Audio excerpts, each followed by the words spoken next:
amazing. Every word she says about Barack Obama is negative. I can't think of her sitting there just waxing poetic about him, complimenting, he's brilliant, he's a great dad, he was the greatest president, whatever a normal wife of Barack Obama would say.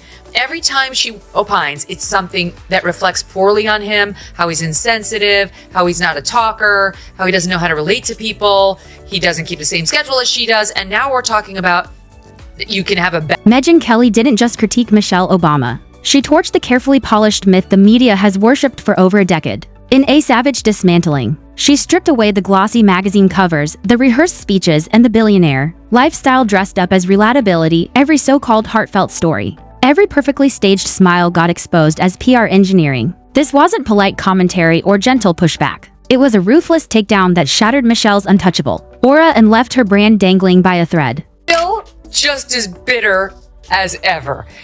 There's such a great new spin of complaints here. Here's one from her most recent episode, which still on YouTube, she's got like 200,000 subscribers. It's really amazing that now she's been doing this for how many episodes? She's been literally on every podcast of the left wing promoting it.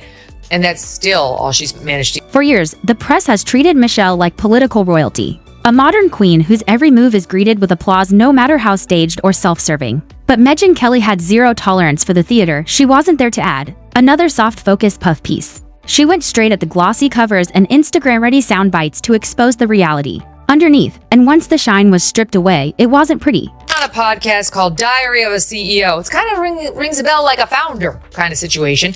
And once again, wants you to know how awful it is to be married with children. There are just many natural reasons why marriage, infertility, trying to have kids makes things difficult. It's like I try to tell couples, of course it's hard. Just listen to what I said. Michelle has been sold as the ultimate down-to-earth figure, the one who gets the struggles of everyday Americans. But Kelly wasn't buying it. Relatable? From someone who's spent decades vacationing on private islands, dining with billionaires, and living inside elite circles. The only struggle she faces is deciding whether her Gulfstream jet or private yacht has better lighting for the next photo shoot. Here she is interviewing Dr. Sharon Malone, perhaps better known as former Attorney General Eric Holder's wife.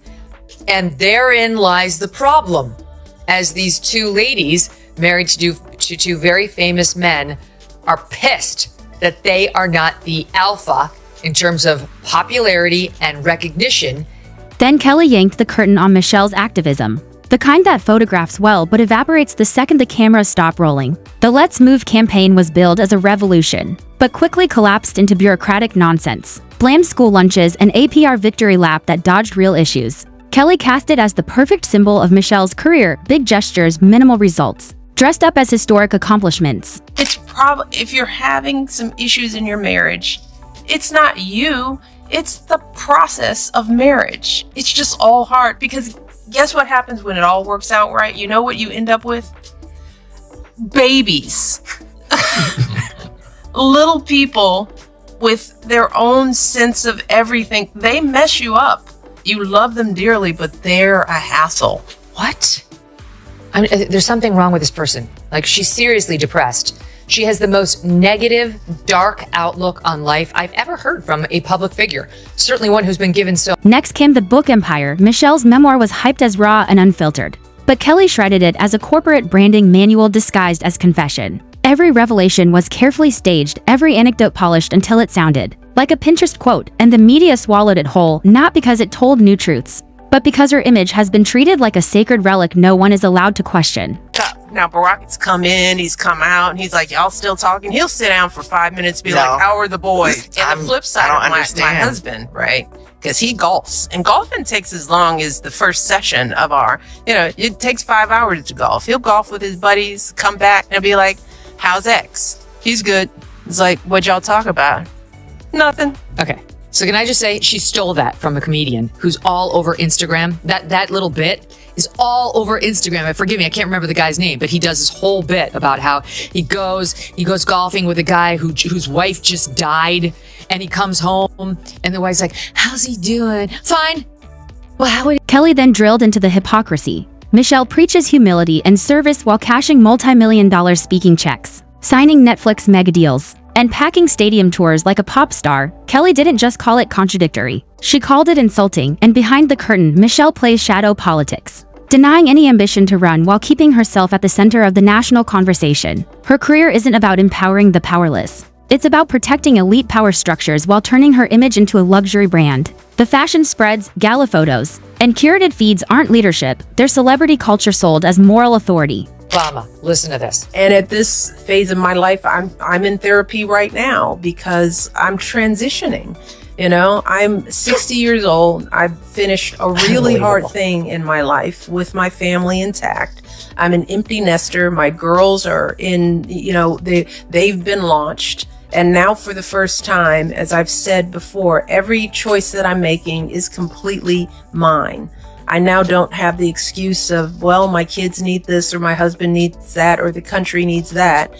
So how do I think about this next phase? Once again, speaking a reference to her time as First Lady negatively, and I'm transitioning. I mean, an interesting choice of words, given how the internet refers to her. Kelly then went after the pedestal Michelle has been framed as untouchable above critique, beyond accountability, but Kelly wasn't afraid to challenge it. She argued that this immunity is exactly why scrutiny is necessary. Power without pushback is dangerous, even when it smiles. She ripped apart Michelle's inspirational speeches too, pointing out they're mostly filler, dramatic pauses, and platitudes fit for a graduation card. Michelle doesn't deliver risky ideas. She delivers market-tested sound bites. She isn't just a figure, she's a franchise. The cookbooks, documentaries, merch, it's celebrity branding on a pop star level. And every dollar makes her voice of the people's story harder to swallow. He was laughing, he was yelling down to a buddy down below. They were joking, he was smiling. He was covered in dirt, to your, you know, your life motto.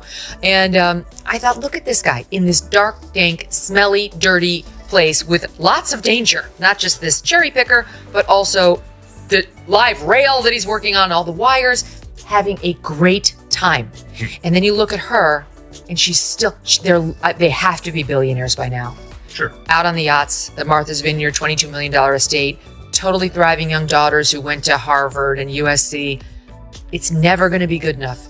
It's a mind frame, right? It's like your choice of how you're going to go through this life. Kelly widened the target to the Obama empire itself. A post-presidency marketed as humble retirement but run like a dynasty in waiting. The Obamas aren't just private citizens. They're an ongoing business operation, keeping networks warm. Influence sharp and profits high, Michelle is the crown jewel, selling movements, products, and ideas with a single smile. The most brutal blow came when Kelly tackled the media's worship. Every outfit is hailed as historic. Every Instagram caption is sold as profound. Every appearance is world-shaking. Kelly shredded the double standard. Anyone else with this level of privilege would be torn apart. Michelle's not an inspirational rebel. She's a master operator working the system while convincing fans she's just like them.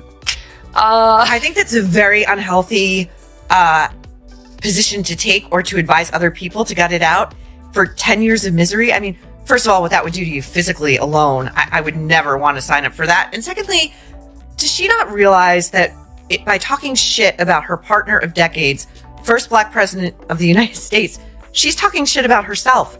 Lady, you chose. Kelly didn't just roast Michelle's brand, she scorched the entire culture that made her untouchable. Politics has morphed into celebrity worship, where leaders' families become lifestyle brands immune to real critique. And Michelle isn't just part of it, she's the poster child. She floats through the spotlight knowing the cameras will catch her best angle, and headlines will frame her as flawless. Kelly smashed that illusion, pointing out that Michelle's appeal isn't raw charisma, it's rehearsed branding. Every laugh, every casual photo, every spontaneous remark has been tested and filtered for maximum adoration. Her grace under fire isn't natural. It's guaranteed by a media that erases her missteps and shields her image from consequence. Here's the first one about how difficult it is for Black women like Michelle to articulate their pain. We grew up with women who weren't voicing the pain and the burden. They made it look easy. And when you make stuff look easy, people assume that you must like this. Yeah. It's okay with you, right? Right. You know, we don't articulate as Black women our pain because it's almost like nobody ever gave us permission to do that. And does anyone care? Yeah, there's Will that. they care? If that we part. knew, I think we would care. If we Kelly argued this isn't just bias. It's a protective bubble that lets Michelle dip into politics and culture whenever she wants, while avoiding the risk of real backlash. It's influence without accountability. Kelly called out how Michelle jumps between roles, relatable mom 1 minute, political heavyweight the next, always whichever serves her best. The hypocrisy stung harder when Kelly brought up the hidden luxury. Michelle sells herself as a voice of working families, yet lives in multi-million-dollar estates. Wears designer wardrobes and vacations in 5-star resorts. Kelly cut deep. You can't claim to understand everyday Americans while sipping champagne on a yacht. Knowing that there are divorce rumors and, she's not showing up for him, whether it's at the Jimmy Carter funeral or the Trump inauguration or the basketball game he just went to in LA, when visiting their daughters and then dinner with the daughters, was not there. Here she is talking about it. If it were me, I would say something nice about him. I would say he's just so charming. It was meant to be. I knew he could heal the earth in the way he did. There was only one person who could do it, and it was my husband, Barack Obama, whatever. Then she gets on to talking a little bit about him personally, and this is how that sounded. When a girlfriend comes to visit, it's usually like, you got to stay for 2 days because it's going to take us so much time to capture in. Kelly also dismantled Michelle's emotional playbook.